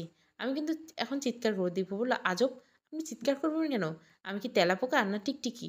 দীপু মিটমিট করে হাসছে। রাগে হেমার শরীর জ্বলে গেল। বিড়বিড় করে বলল, অসহ্য। কে, আমি? হেমা কটমট করে তাকালো। দাঁতে দাঁত চেপে বলল, না আপনি। দীপু হেসে বলল, আমোদে কণ্ঠে সুর করে বলল, কট্টুস কইরা ডাকো। এইখানে কথা রাখো। ভালোবেসে একবার আমায় দীপু বলে ডাকো। হেমা তড়িৎ গতিতে তাকালো। অতিরিক্ত রাগে ওর গা কাঁপছে। এই গায়ে পড়া ছেলেটা এত অসভ্য কেন? হেমা চোখ রাঙিয়ে বলল, সাইড দেন, আমি নামবো। দীপু উঠে দাঁড়ালো। হেমা ভাড়া মিটিয়ে বাস থেকে নেমে যেতেই দীপু হেমার পিছু পিছু প্রায় লাফিয়ে নামলো। এই হেমা, প্লিজ দাঁড়াও। হেমা দাঁড়ালো না, হন্তদন্ত পায়ে ছুটলো। দীপু এক প্রকার দৌড়ে গিয়ে হেমাকে ধরে ফেললো। পকেটে হাত ঢুকিয়ে হেমার পাশাপাশি হাঁটতে হাঁটতে বলো, চলো কোথাও গিয়ে বসি। আমি কিন্তু লোক ডাকবো। দীপু সাইড কেটে হেমার সামনে গিয়ে দাঁড়ালো। হেমার চোখের দিকে তাকিয়ে গাঢ় কণ্ঠে বলল, বেশ, ডাকো লোক। হেমা ভড়কে গেল। শুকনো ঢোক গিলে বলল, আমাকে আমার পথ ছাড়ুন। দীপু জেদি কণ্ঠে বলল, ছাড়বো না। আচ্ছা, মুশকিল হলো তো। হেমার খুব অস্থির লাগছে। দীপু বলল, তুমি কি ভয় পাচ্ছ হেমা? না। ওকে, তোমার পথ ছেড়ে দিব, তবে একটা শর্ত। হেমা ভুরু কুচকে তাকালো। দীপু আবারও হেসে বলল, আগে আমার ফোন নাম্বার আনব্লক করো। অসম্ভব। অসম্ভব বলে এই পৃথিবীতে কিছু নেই হেমা। হেমা আর কথা বলল না, চট করে একটা সিএনজিতে উঠে বসলো। সিএনজিতে একটা সিট খালি ছিল। হেমা উঠতে সিএনজিটা চলতে শুরু করলো। হেমা ভয়ে ভয়ে পিছন ফিরে উকি দিল। না, দীপু ওর পিছু পিছে আসছে না, ওখানেই চুপটি করে দাঁড়িয়েছে। হেমা স্বস্তির নিঃশ্বাস ফেলল। হেমা চোখের আড়ালেতে দীপু ফস করে দম ছাড়ল। তারপর পকেট থেকে একটা সিগারেট বের করে ধরল। তাতে আয়েশ করে সুখ টান দিল। বিড়বিড় করে বলল, কতদিন আমার থেকে দূরে দূরে থাকবে হেমা? একদিন না একদিন তোমাকে আমার কাছে ভালোবাসার টানে আসতেই হবে। হৈমন্তীর দিনগুলো বেশ কাটছে। আজ আর রাজীব হৈমন্তীকে ফোন দিয়ে বিরক্ত করে না। তবে কৌশিক সময় পেলে ফোন দেয়। হৈমন্তীর পছন্দ অপছন্দ জানার চেষ্টা করে। দুজনে ফোনে কথা বলে সময় কোথা দিয়ে গড়িয়ে যায় টের পায় না। স্কুল, চাকরি, টিউশনি, বাড়ির কাজে মাকে টুকিটাকি সাহায্য, হেমার সাথে গল্প করা, আর গভীর রাত জেগে কৌশিকের সাথে ফোন আলাপ। একাকী জীবন সুখে থাকার জন্য কিছু লাগে না বোধহয়। হৈমন্তী স্কুল থেকে সব টিচাররা 3 দিনের ট্যুরে বান্দরবন যাবে। বৃহস্পতিবার রাতে গাড়িতে যাবে। শুক্র, শনিবার দুদিন ঘুরে শনিবারের রাতে রওনা হবে। রবিবার ভোরে পৌঁছে স্কুল জয়েন করতে হবে। ম্যাডামরা হৈমন্তীর ট্যুরে যাওয়ার জন্য খুব চাপাচাপি করছিল। কৌশিক বলেছে, ইচ্ছে হলে যেতে পারো, তবে হৈমন্তীর মা কিছুতেই হৈমন্তীকে একা ছাড়তে রাজি না। স্পষ্ট বলে দিয়েছে, বিয়ের পর জামাইয়ের সাথে যেখানে খুশি যেও, তবে এখন একা একা কোথাও যেতে পারবে না। মা সাধারণত হৈমন্তীর সাথে তুই তুকরি করেই কথা বলে, তবে রেগে গেলে তুই থেকে তুমিতে কথা বলে। মায়ের রাগের কোনো যৌক্তিক কারণ বুঝতে পারল না হৈমন্তী। তবে ট্যুরে যেতে না পেরে ওর প্রচুর মন খারাপ হলো। রাতে ভাত খেতেও ইচ্ছে করলো না। হৈমন্তী ইচ্ছে করলে মায়ের কথার বিরুদ্ধে গিয়ে জোর করে ট্যুরে যেতে পারত। এতে বাড়িতে খুব অশান্তি হতো। বিয়ের আগে আগে অযথা অশান্তি করতে ইচ্ছে করলো না হৈমন্তীর। রাতে কৌশিককে ফোন দিল। প্রথমে বলল, মিস কি ট্যুরে যাচ্ছে? হৈমন্তী দীর্ঘশ্বাস ফেলল। ছোট্ট করে বলল, না। কেন? মা যেতে দেবে না। মন খারাপ একটু। মিস এখন কোথায়? ঘরে শুয়ে আছি। আপনার ঘরে দক্ষিণের জানলাটা খুলো। না। উঠুন, জানলাটা খুলে দিন। হৈমন্তী উঠে জানলাটা সত্যি সত্যি খুলে দিল। এক পশলা ঝিরঝিরে বাতাস ওর চোখ মুখ আলতো করে ছুঁয়ে দিল। শিউলি ফুলের মিষ্টি ঘ্রাণ ওর নাকে এসে লাগলো। কৌশিক বলল, শিউলি গাছের দিকে মাথা তুলে আকাশের দিকে তাকান। হৈমন্তী তাকিয়ে দেখলো আকাশে বিশাল শুক্লপক্ষের ঝলমলে চাঁদ উঠেছে। চাঁদের আলো সরাসরি শিউলি গাছের উপর এসে পড়েছে। চারপাশ আলোকিত। হৈমন্তীর বড় ভালো লাগছে। দূরে কোথাও ঝিঝি পোকা ডাকছে। কৌশিক বলল, মন ভালো হয়েছে? হৈমন্তী হেসে বলল, ধন্যবাদ। রাতে খেয়েছেন? না। খাননি কেন? কিছু খেয়ে নিন, শরীর খারাপ করবে তো। এক রাত না খেলে কিছু হবে না। তাও ঠিক, তবে খেয়ে নিলে আমার ভালো লাগবে। খেতে ইচ্ছে করছে না। আমার আবার না খেলে রাতে ঘুম হয় না হৈমন্তী। বলুন, বিয়েতে কতদিন ছুটি নেবেন? নতুন চাকরি, বুঝতেই পারছি না। আমার কিন্তু ছুটি 10 দিন। আমাকে কি একসাথে এত ছুটি দিবে? যেন ছুটি দেয় সেই ব্যবস্থা করুন। কী করব? আগের থেকে ছুটির জন্য বলে রাখুন, দরকার হলে অ্যাপ্লাই করুন। আচ্ছা, কিছু মনে না করলে আপনাকে একটা কথা জিজ্ঞাসা করব? জিজ্ঞাসা করি, শিওর? ওর মধ্যে জড়তা নিয়ে বলল, আমাকে কেন বিয়ে করছেন? না মানে আমার থেকে বেটার কাউকে তো। শুধু বেটার বলছি কেন, অনেক ভালো কাউকে আপনার বউ হিসাবে পেতে পারতেন। অনেক ভালো বলতে কি বোঝাতে চাচ্ছেন? ওর মধ্যে একটু বিরক্তি নিয়ে বলল, না মানে রূপে গুণবতী, রূপবতী, এমনকি আমাদের মতো মধ্যবিত্ত না আরও উচ্চবিত্ত ঘরের। আপনি চাইলে বিয়ে করতে পারতেন, হয়তো পারতাম, তবে ইচ্ছে নেই। তাছাড়া আপনাকে বিয়ে করার পেছনে একটা কারণ আছে। কারণটা প্লিজ এখন জিজ্ঞাসা করবেন না। আমার কখন ইচ্ছে হলে আমি নিজের থেকে কারণটা আপনাকে বলে দেব। আচ্ছা, আরেকটা কথা হৈমন্তী, নিজেকে কখনো ছোট করে দেখবেন না। আপনি নিজের গুণে নিজে সেরা। আমি আপনাকে সম্মান করি। ধন্যবাদ। কৌশিক ফোন রাখার আগে খুব আবেগী কণ্ঠে বলল, দিনগুলো খুব দ্রুত ফুরিয়ে যাচ্ছে না কেন? বলতে পারেন হৈমন্তী? হৈমন্তী চুপ হয়ে গেল। এই প্রশ্নের কী উত্তর দিবে ও ভেবে পেল না। তবে সত্যি সত্যি দিন কাটে না। সময় ফুরোতে চায় না। ওদের এক হওয়ার দিন ঘনিয়ে আসে না। 3 মাস শেষ হতে আর কত দেরি। হেমা কলেজ যাওয়ার জন্য রেডি হচ্ছে। অমলা দেবী মেয়ের হাতে 1,000 টাকা 3টে নোট গুঁজে দিলেন। আসার সময় ওয়ালটন শোরুম থেকে একটা রাইস কুকার কিনে নিয়ে আসিস তো। কেন, আগেরটা কি নষ্ট হয়েছে? বড়দিকে বলতে ও দেখে ভালোটা কিনতে পারতো, তুইও পারবি।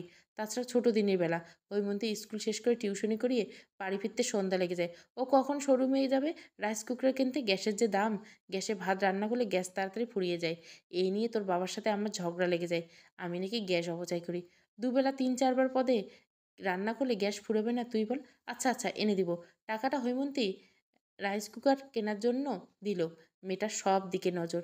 হেমা ব্যাগটা কাঁধে নিয়ে কলেজের উদ্দেশ্যে চলে গেল। সারাদিন ক্লাস করে বাড়ি ফেরার সময় হঠাৎ রাইস কুকার কেনার কথা মনে পড়লো। হেমাদের কলেজের পাশে যদিও পায়ে হেঁটে 5-6 মিনিটের বেশি সময় লাগে, বেশ বড় একটা ওয়ালটন শোরুম আছে। ওয়ালটন কোম্পানি থেকে শোরুমটা করে দেওয়া হয়েছে। সারা বছর ভিড় লেগেই থাকে, ব্যাপক বিক্রি। ওয়ালটন সকল প্রোডাক্ট পাওয়া যায়। অন্য দোকানদার থেকে এখানে দাম তুলনামূলক কম। হেমা ওয়ালটন শোরুমের সামনে আসতে স্টাফরা বিগলিত কণ্ঠে বলল, প্লিজ ম্যাম ভেতরে আসুন। হেমা স্মিত হেসে ভেতরে ঢুকলো। কাঁচ দিয়ে ঘেরা শোরুম। ঘরের থরে থরে fridge, television, AC, pressure cooker, rice cooker, সব ধরনের ফ্যান ইত্যাদি খুব সুন্দরভাবে সাজানো। পায়ের নিচে নরম তুলতুলে সুন্দর কার্পেট পাতা। হেমা ম্যানেজারের সামনে টেবিলের উপর চেয়ার টেনে বসলো। এসি ছাড়া রোদে হেঁটে এসেছে, এসির বাতাসে শরীর জুড়িয়ে গেল। এখন খুব আরাম লাগছে। হেমা ম্যানেজারের দিকে তাকাতে চমকে উঠল। এ কি? ম্যানেজার চেয়ারে দীপু বসে আছে। হেমা কি ভুল দেখছে? না তো, লোকটা দীপু। দীপু হেসে দিল। কাকে যেন ডেকে বলল, ম্যাডামকে 1 কাপ চা দাও। হেমার মনটা তিতে বিষে ভরে উঠল। এখানে আর থাকতে, একটুও বসে থাকতে ইচ্ছে করছে না। নেহাত উঠে চলে গেলে অভদ্রতা হবে দেখে দাঁতে দাঁত চেপে বসে রইল হেমা। দীপু বলল, কি লাগবে ম্যাডাম? Rice cooker. কত লিটারে দিতে হবে? মাঝারি বড় সাইজে দুটো সাইড দেখান। দীপু কাকে যেন ডেকে বলল, নতুন যে প্রোডাক্টটা আনা হয়েছে সেটার থেকে 8 লিটার একটা রাইস কুকার নিয়ে আসুন। ততক্ষণে চা বিস্কুট এসে গেল। দীপু হেমার দিকে চায়ের কাপটা এগিয়ে দিয়ে বলল, প্লিজ নিন ম্যাডাম। না, আমি চা খাই না। একদিন খেলে কিছু হবে না। হেমা ভদ্রতা করে চায়ের কাপটা হাতে নিল। দীপু কি ইচ্ছে করে চায়ের কাপ দেওয়ার বাহানা করে হেমার হাতটা আলতো করে ছুঁয়ে দিল। হেমা দ্রুত হাত সরিয়ে নিল। ওর বড্ড অস্বস্তি হচ্ছে। দীপু রাইস কুকারের প্যাকেট খুলে দেখলো। হেমা বলে, এটার দাম কত? এটাই নেবেন তো? আগে শুনি এটার দাম কত। দীপু উত্তর দিল না। স্টাফকে দেখে বলল, এই রাইস কুকারটা প্যাকেট করে দিন। হেমা নিচু কণ্ঠে বলল, আশ্চর্য, আপনি দাম না বলে এটা প্যাকেট করে দিতে বললেন কেন? ধরে নিন আমার তরফ থেকে গিফট। হেমা উঠে দাঁড়ালো, কড়া কণ্ঠে বলল, টাকা না নিলে আমি কিছুতেই এই রাইস কুকার নেব না। আমি অন্য দোকানে যাচ্ছি। দীপু পিছু ডেকে বলল, ম্যাডাম প্লিজ শুনুন। কে বলল টাকা নেব না? এই যে মেমো, টাকাটা জমা করে দিয়ে আপনার জিনিস নিয়ে যান। হেমা মেমোটা হাতে নিল। দাম এসেছে 3,690 টাকা। হেমার কাছে 3,080 টাকা আছে। হেমা আমতা আমতা করলো, এটা রেখে দিন। এত টাকা আমার কাছে নেই। দীপু বলল, এই ছেলেটাকে অকারণে হাসাতে দেখলে হেমার প্রচণ্ড রাগ হয়। দীপু হাসি থামিয়ে হেমার রাগ মুখের দিকে তাকিয়ে এক পলক তাকালো। বলল, 3,000 টাকা দিন। 690 টাকা না হয় আগামীকাল দিবেন। বাকি রইল। কেন বাকি দিবেন? আপনি কি আমাকে চেনেন? দীপু রাইস কুকারের প্যাকেটটা হেমার হাতে ধরিয়ে দিয়ে দৃঢ়কণ্ঠে বলল, চিনি। 3 মাস পর বাড়িতে হৈমন্তীর বিয়ের তোড়জোড় চলছে। কৌশিকের কোনো দাবি নেই, তবে কৌশিকের বাবার কথা, 100 জন বরযাত্রী আসবে। বরযাত্রীকে যেন ভালোভাবে আপ্যায়ন করা হয়। অতিথি নারায়ণ। হৈমন্তীর বাবা কোনো ত্রুটি রাখলেন না। কমিউনিটি সেন্টার ভাড়া করা হলো। ক্যাটারিংয়ের লোকজন বলা হলো, মাছ, মাংস, দই, মিষ্টি অর্ডার দেওয়া হলো। বড় মেয়ের বিয়ে বলে কথা। একে একে বাড়ির সমস্ত আত্মীয়স্বজন আসতে শুরু করছে। 2 দিন পর বিয়ে। বাড়িতে বড় করে রীতিমতো কেক কেটে হলুদের অনুষ্ঠান করা হলো। মেয়ে বউরা সবাই এক এক করে কাপড় পরলো। ছেলেরা হলুদ পাঞ্জাবি করলো। আবার শখ করে কৌশিকদের বাড়িতে হলুদের তত্ত্ব দিতে যাওয়া হলো। হৈমন্তী বিয়ের দিন সকালে কোনো অসুখ বিসুখ নেই। ভালো মানুষ বাজারে গেল, একগাদা বাজার নিয়ে এলো। তারপর হঠাৎ করে বুক চেপে ধরে উঠোনে বসলো। হৈমন্তীর বাবা হরিরামনাথপুর বুকে নাকি চাপ ধরে এসেছে। ঘাড়ে ব্যথা, চিনচিনে ব্যথা। সবাই হুড়োহুড়ি করে একটা সিএনজি ডেকে হাসপাতালের উদ্দেশ্যে হরিরামবাবুকে নিয়ে গেল। ভাগ্য সহায় ছিল। এ যাত্রায় বাবা বেঁচে গেল। হৈমন্তীর বিয়েটা বোধহয় ভেঙে যাওয়ার উপক্রম হলো। চলবে সম্পর্কের টান, 2য় পর্ব। গল্পটা ভালো লাগলে অবশ্যই লাইক, শেয়ার এবং সাবস্ক্রাইব করবেন। Thank you for watching.